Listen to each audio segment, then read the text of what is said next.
All right, let's go to Georgia for our next call. Charlie is on the line. Charlie, thank you for calling. Well, thank you, sir, for having me. Absolutely. In an opponent pasture situation, like you have animals grazing on it, say of horses, is this something that could help bring the grasses back where the horses won't just pull it up by the root system while it's trying to come on? Well, that's one of our biggest challenges in horse pastures a lot of times is making sure we've got adequate amount of forage out there. Fertility is one major aspect of making sure that we do have plenty of forage there available, and nitrogen being chief among those. So this would enhance our ability really to make sure that we keep an adequate amount of nitrogen out there. Oftentimes too, and I'm sure our caller is not one of these, but for all those that may not be doing that, you know, we have a real tendency to overgraze our pastures, particularly in a horse setting. And so it's important that we maintain a critical mass out there to allow that pasture to rest. And one of the unique things about pasture is that when you see that top growth, the top growth usually mirrors the root growth. And so if it's only 2 or 3 inches tall, then that means your root system is only about 2 or 3 inches deep in many cases, unless you're giving it plenty of rest between grazing bounds. So. Great. All right, thanks for that call. Let's go to Texas from Georgia. We go to Texas and say hello to David. Hello, David. Welcome to RFD-TV. Hello, how you doing? Just fine. Thanks for the call. Great. I started out using microorganisms this year, and I was wondering how would that work with my pasture land now. With pasture land? Yes, I'm raising hay, yes. All right. Well, there are a number of products out there that are using different kinds of foliar feeding products, microbial byproducts, and there's so many of them. It's really difficult to know exactly what you're dealing with. But the key to that is understanding how much nutrients are really there, and understanding exactly how much of those nutrients you're putting out.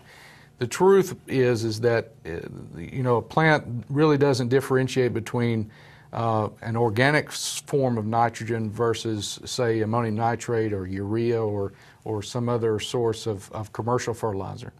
And so the key here is to compare them on a dollar per unit basis and looking at the value of that nutrient. All right.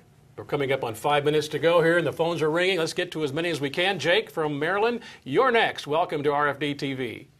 Thank you.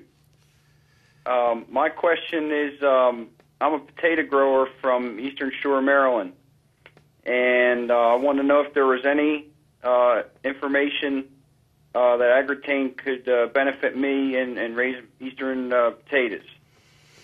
Yes, sir. We've had studies on potatoes, and we've done quite well with the potato production, and so I'm not sure again which product you're using, but where it's UAN or urea, but we have had good results on in potatoes, and so it will definitely help you.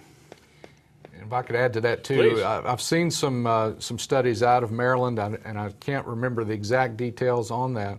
I would encourage you to get in contact with your local county extension service there and try to get some of that research through them, because I have seen some data coming out of Maryland. Don't recall the specifics, but that will give you some real close to you kind of data. And viewers from whatever state they happen to be from, that land-grant university might be a great place to get information. Absolutely. All right. Absolutely. Let's go to Georgia once again. Johnny has called us, and we are glad you did. Johnny, you're up next.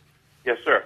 My supplier puts this product on his nitrogen as he puts the nitrogen, usually urea, in the warehouse, and it might stay there for a prolonged period of time. Is that a good idea for it to be stored on the nitrogen?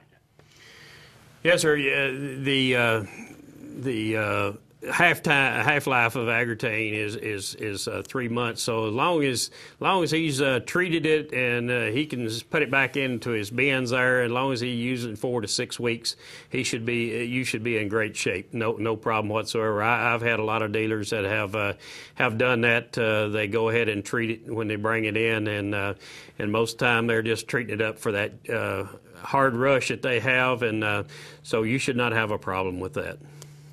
before we get to our next caller, and there are other callers on the line here, how easy is it to apply AGROTAIN? Kind of following up on what Johnny's asking there. Well, it's very simple.